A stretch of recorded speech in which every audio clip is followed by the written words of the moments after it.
When it comes to getting unstuck, there's often a difference between knowing and doing. Let me explain. So this is part of our Get Unstuck series. By the way, check out the playlist and the pinned comment for the link to the playlist, but let's keep going. So oftentimes, there are some times when we find ourselves stuck despite doing our best to try and know everything we need to know in order to move forward. And in theory, that sounds like the right thing to do, but in practice, it often isn't. There are many people who have succeeded and said if they knew how hard it was to succeed when they first started, they probably would not have started. And for many people, they're stuck in that phase where they're trying to learn as much as possible in order to start, but then they get overwhelmed with the things that they learn, so much so that they end up not starting at all or not making much progress, or making progress to a certain point and then deciding maybe it's not for me because they reach a part where it's like the dip, the part where it's hard and they're not sure if they'll be able to make it until they quit at that point. But really, it's just a case of you keep pushing and you keep learning. Let me explain 3 ways in which information gathering could actually be causing you to be stuck. The first way that information overload or information gathering can keep you stuck is by the perfection paralysis. It can show up in you researching constantly, maybe the best tool, the best strategy, the best process, the best time, and never quite actually getting started.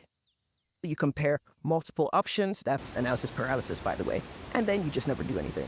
And the reason it keeps you stuck is because you are spending time trying to research to not make a mistake, but in doing that, you're trying to make sure that you are certain before going on. But in reality, certainty doesn't come from being in a single place and then hoping it works out. Clarity actually comes from taking action. So you're just going to have to take action.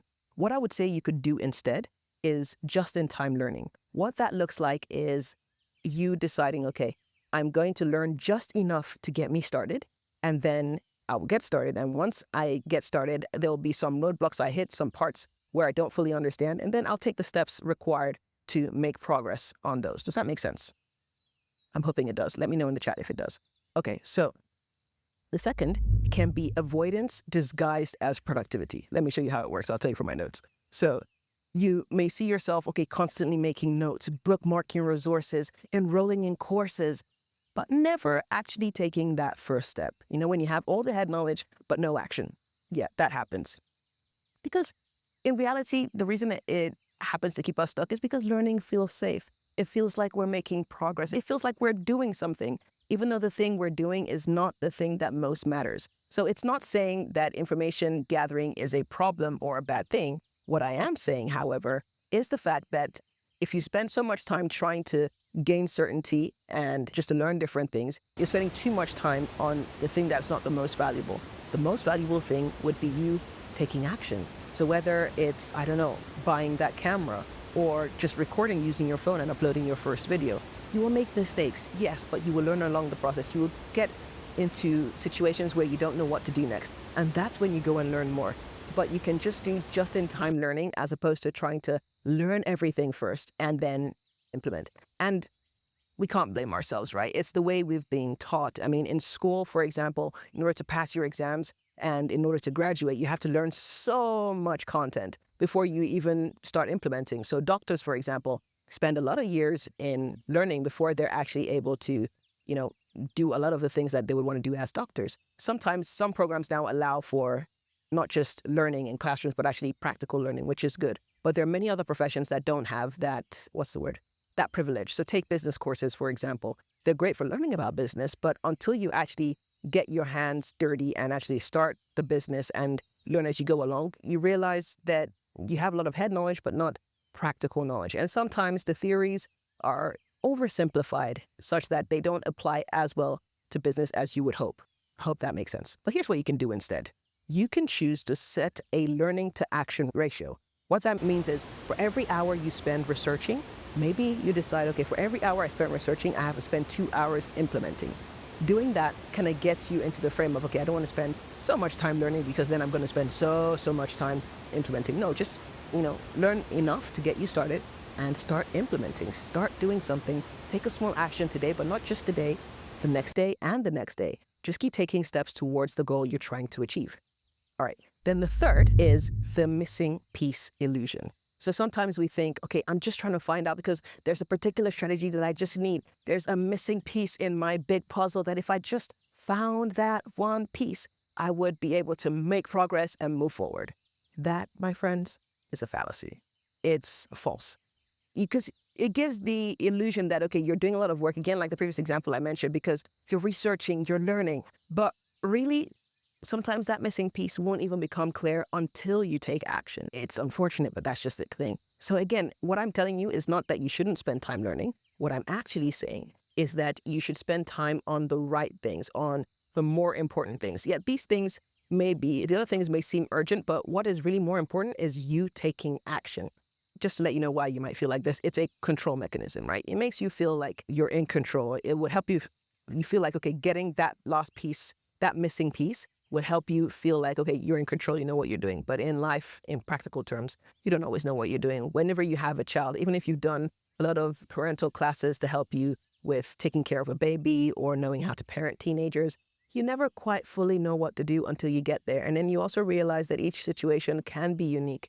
One child can be different to another child. You may actually be different from one age to another age. So there are many variables. So oftentimes you learn what you need to get started, but then you keep going. But you keep learning as you go along. The important thing, though, is that you keep implementing, keep growing, keep doing the things you need to be doing as opposed to just learning about them. I hope this makes sense. Let me know in the comments if it does. If there are any questions that come up that you think, I don't quite understand that, or I don't quite get it, or doesn't quite work in this place, let me know, because I'd love to know and deal with particular use cases. And if you have any places that you're stuck, let me know in the comments. I'd love to answer that as well. All right, let's move on.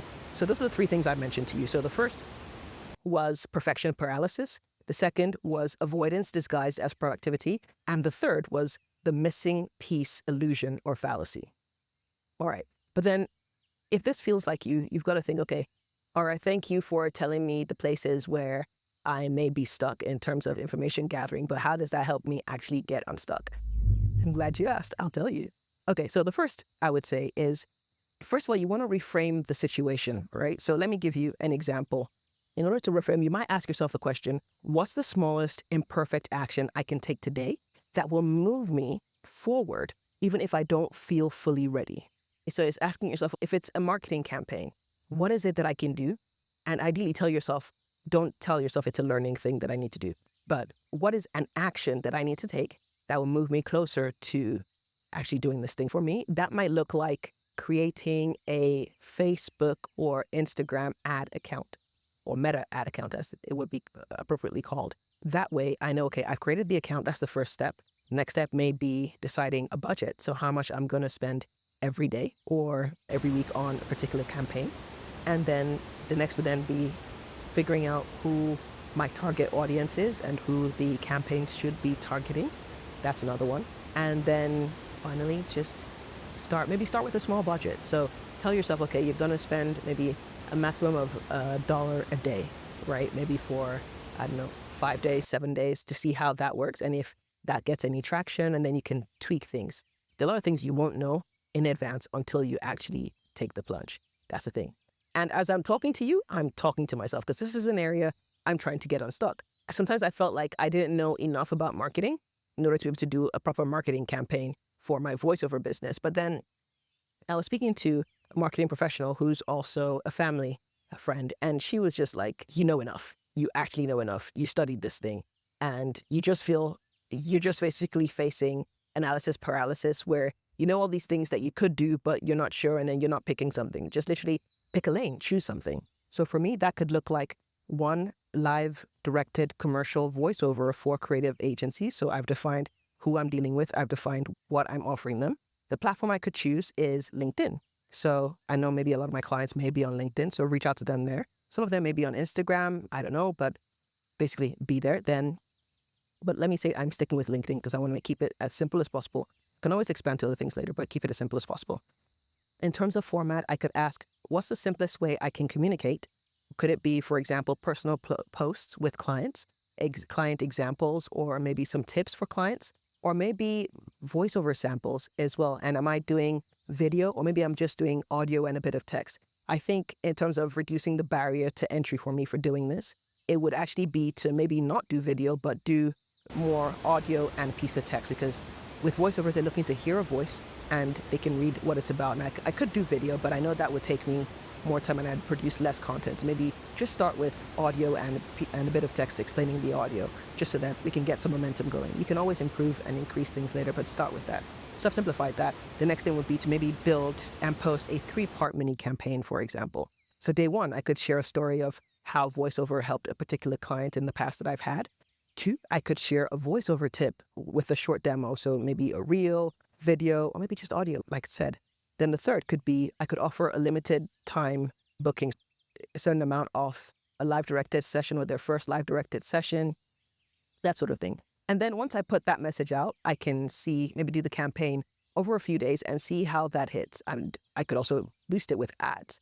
See how that hits. See if I get any traction or any reaction. And if I don't, maybe tweak something else, maybe change the way I put forward the offer, or change maybe the kinds of content I put out to see if maybe something might work better. We know that a lot of people, when they're scrolling on social media, they're not necessarily listening. So maybe if I'm making sure that I put a clear instruction that they should unmute so that they can hear the audio, that could be something. Or maybe just go via describing client stories and client success stories. There's all sorts I could do. But the idea is to literally stop telling myself I don't know what to do, because I actually do. I'm just faced with analysis paralysis. So get up, do those things, and then see what comes out of it. And then in the process, I bet I'll find things that I didn't know before. Maybe people who I could be linking up with or reaching out to in ways that could actually get me business, but ways that I may not have discovered until I started that marketing. I hope what I'm saying kind of makes sense. But yeah, so I'm going to pause there. I was going to go into my PhD literature review and how I can say, okay, I know sometimes I feel like I don't write because I feel like it won't be good enough. But actually, maybe I just need to set the bar low and go with that. If I've got some time, I'll create another video talking about how I'll deal with that set of unstuckness. That's also an information gathering stuck thing that I'm facing. But anyway, the idea in all I've said is that I want to make sure that in all I'm doing, I'm not getting myself so stuck in the information gathering stage that I'm not doing anything. And in the end, I look like I'm making progress, but I'm really on a treadmill that's just moving at the same pace that I'm walking. And that's not a place we want to be. Anyway, I hope that helped you. Let me know in the comments if it did and what you gained from this video. If you got this far, go ahead and leave me a heart emoji. I'd really appreciate it. It's really cool when people actually get to the end of my videos, and it shows that maybe there was some impact made there. Or maybe you're just here for the stories, in which case, that's fine too. All right, if you haven't subscribed, go ahead and subscribe. Click on the link to the previous video, which I think you'll find useful as well, about getting unstuck. But yeah, until the next one, I'll catch you later. Take care. Bye.